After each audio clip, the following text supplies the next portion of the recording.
Hola, y'all. Do you need to erase a background in Canva? Whether you're using the free or the pro version, I'm going to show you how to do that in just a couple of seconds. Let's go. So here we are in Canva, and I decided just to use the thumbnail that I'm creating for this video to show you kind of how it works. So I'm going to go over here to uploads, and you'll see I've already uploaded the picture that I want to use.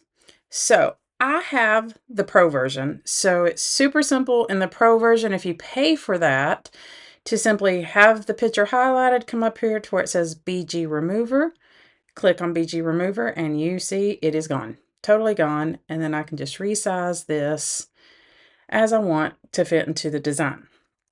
Okay, but some of you are like, I don't do it often enough. I don't use Canva often enough. I do not want to pay for it. I have a workaround for you.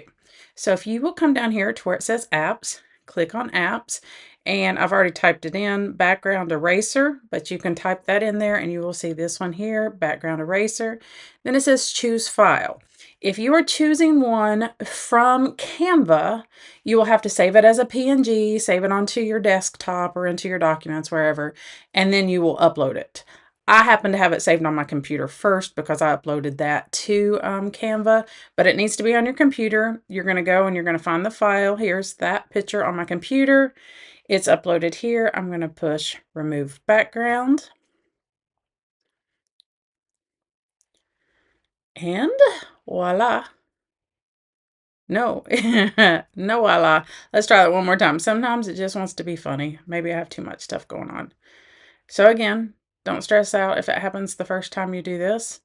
Just keep trying. It works. Sometimes computers just don't like us. Sometimes just too much is going on or whatever reason. Internet slow for a second. And you will see here it clicked up. So I will enlarge it so you can kind of see them side by side.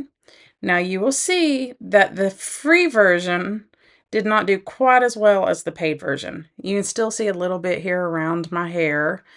So if you had really crisp, clean backgrounds, it probably would be better. Lots of stuff going on in the background doesn't help. I did find that portrait mode where the background is a little fuzzier helped me on getting this. The coloring is just a little bit different. But again, if you don't want to pay monthly for Canva, this is a great workaround.